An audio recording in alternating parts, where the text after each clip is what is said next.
Réunion du Conseil des ministres ce jeudi matin à la présidence de la République, le Conseil a pris d'importantes décisions. Le projet de loi des finances 2015 au centre des échanges ce matin entre les membres de la Commission Finances de l'Assemblée nationale et les ministres en charge de la question.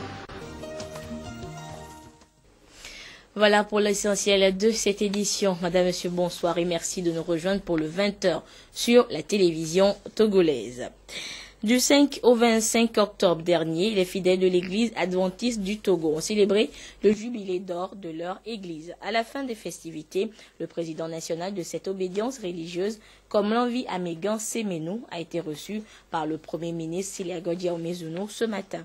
Il était question de faire le bilan de cette célébration et remercier par la même occasion le chef du gouvernement pour son soutien. Monsieur Komlanvi Amegan s'exprime au micro de Kate Nobupo. En tant qu'Église, nous participons du développement de la nation. Et nous l'avons dit au Premier ministre que nous sommes toujours disposés et disponibles autant que nous le pouvons à travailler pour le développement du pays. À l'attention de la population, je dirais, nous avons besoin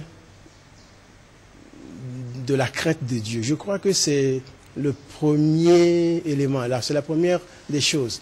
Nous avons commencé ces activités, ces festivités par une séance de prière en faveur des autorités de la nation. Et nous pouvons dire que nous remercions Dieu pour tout ce qui s'est passé. Les députés togolais ont regagné l'hémicycle ce jeudi pour l'examen et l'adoption du projet de loi de finances rectificative gestion 2014. Le présent projet de loi de finances rectificative ratifie ainsi le constat que des recettes douanières telles que prévues dans la loi de finances du 8 janvier dernier ne seront pas réalisées. Le projet de loi adopté ce jeudi par l'Assemblée nationale s'équilibre ainsi en recettes et en dépenses à 720,9 milliards de francs CFA contre 830,4 milliards adoptés précédemment. Florence Kouekbas, Arnaud Kili. Le projet de loi de finances exercice 2014 rectifié est adopté par l'Assemblée nationale. Il s'équilibre en recettes et en dépenses à 720,9 milliards de francs CFA contre une prévision initiale de 830,4 milliards de francs CFA. L'État doit réduire à la baisse cette prévision de recettes et de dépenses pour 2014 du fait que les prévisions de recettes douanières dans la loi de finances initiale ne pourront être atteintes. Face à cette situation, le gouvernement est tenu de recourir au collectif budgétaire qui a pour but de corriger à la hausse ou à la baisse les dépenses et les recettes prévues. Cette loi permet ainsi au gouvernement de prendre en compte les mutations qui se sont opérées au cours de l'exécution de la loi de finances initiale. En effet, les nouvelles prévisions de ce projet de loi de finances rectificative gestion 2014 sont estimées en recettes et en dépenses à 720,9 milliards de francs CFA. Elles dégagent un gap budgétaire nul, tout comme dans le budget initial, estimé à 720,9 milliards de francs contre une prévision initiale de 830,4 milliards de francs. Les dépenses vont connaître une diminution de 109,5 milliards de francs CFA, soit l'équivalent de 13,2%. Cette baisse est due à l'effet combiné des augmentations d'une part des dépenses de matériel, des subventions au Fonds national pour la finance inclusive, des intérêts sur la dette et des dépenses d'investissement. Si les recettes des impôts ont enregistré une hausse de 7,1 milliards de francs CFA, soit 0,4%, les recettes douanières ont quant à elles connu une baisse de 104,5 milliards, soit 31,6% par rapport aux prévisions initiales. Plusieurs facteurs ont impacté les performances douanières. Il s'agit entre autres de l'augmentation des prix à la pompe des produits pétroliers, l'exonération des taxes sur les produits de première nécessité et l'opérationnalisation tardive de l'Office togolais des recettes. La loi de finances rectificative adoptée tient ainsi compte de la conjoncture économique et financière. Nous connaissons tous les raisons de cette contre-performance en matière de collecte de recettes. Point n'est donc besoin de revenir là-dessus. Cependant, je voudrais faire observer que parmi les causes de cette situation, il y a la renonciation par le gouvernement à une partie des droits et taxes sur 14 produits de grande consommation. Cela illustre, vous en convenez avec moi, la détermination du gouvernement à tout mettre en œuvre en vue de soulager les populations en proie à la vie chère. Cela ne saurait échapper aux élus du peuple que nous sommes et nous tenons à le dire et nous saisissons cette occasion pour encourager le gouvernement à poursuivre ses efforts dans ce sens. Je salue par ailleurs la prise en compte par le gouvernement de certaines dépenses d'infrastructures routières en cours d'exécution. Même si aujourd'hui la pilule paraît amère et nous contraint à serrer la ceinture, il est évident que les promesses de développement qui y sont attachées ne peuvent que susciter la compréhension et l'adhésion de notre peuple.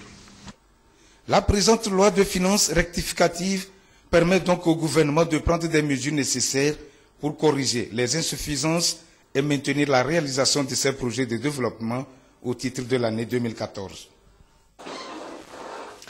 Finance encore, le Conseil national du crédit du Togo a tenu ce matin au siège de la BECAO à Lomé la 3e session au titre de cette année 2014. Le Conseil a pu apprécier l'évolution récente de l'environnement économique et les progrès accomplis dans la mise en œuvre des réformes visant le développement du secteur financier national. Des précisions avec Isidore Koubatine.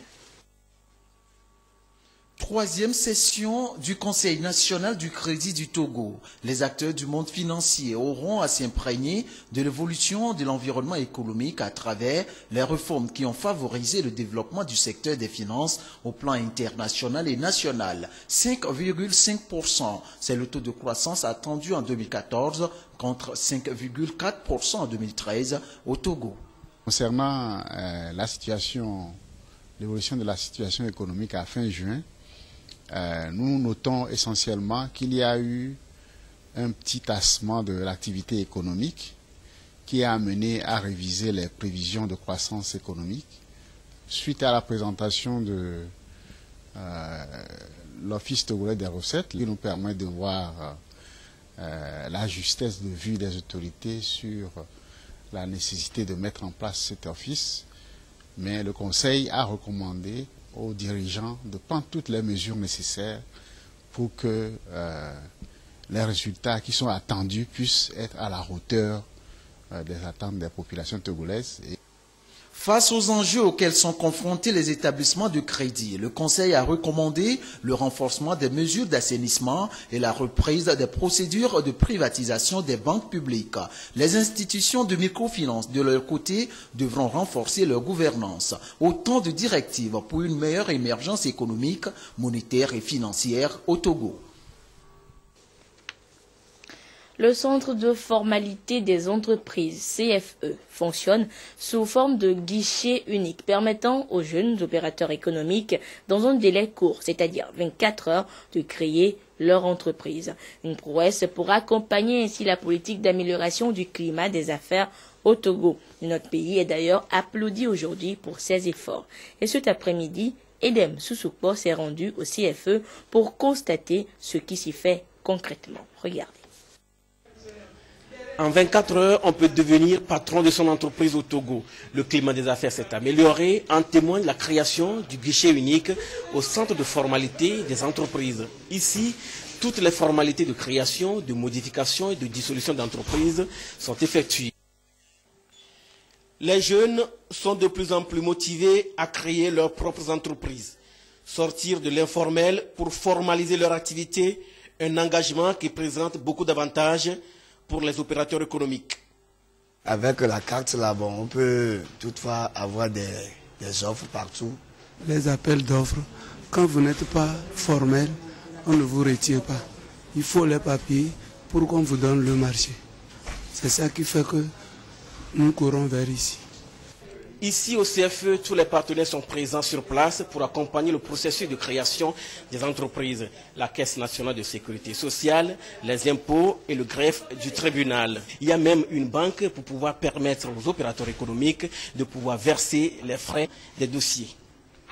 Entreprendre au Togo devient plus facile, plus rapide et moins cher. Aujourd'hui, la procédure est un peu raccourcie. Donc, avec la carte unique que délivre le CFE, on a tout. Les formalités sont un peu simplifiées parce qu'auparavant, on payait jusqu'à 200 et quelques mille et maintenant, à peine 34 000 ou bien c'est quand au plus 60 000 et tu as tous les papiers pour la création des entreprises. Plusieurs mesures incitatives sont enregistrées, notamment la suppression de la carte d'opérateur économique, la publication instantanée des nouvelles entreprises dès leur création sur le site web du CFE, l'instauration d'une cour d'arbitrage pour les règlements à l'amiable. Les facilités accordées aux créateurs d'entreprises sont reconnues par le Doing Business de la Banque mondiale. Le Togo a donc marqué 15 points, ce qui le classe aujourd'hui à 149e mondial. Et toujours dans l'optique de l'amélioration du climat des affaires, l'OTR a été créé.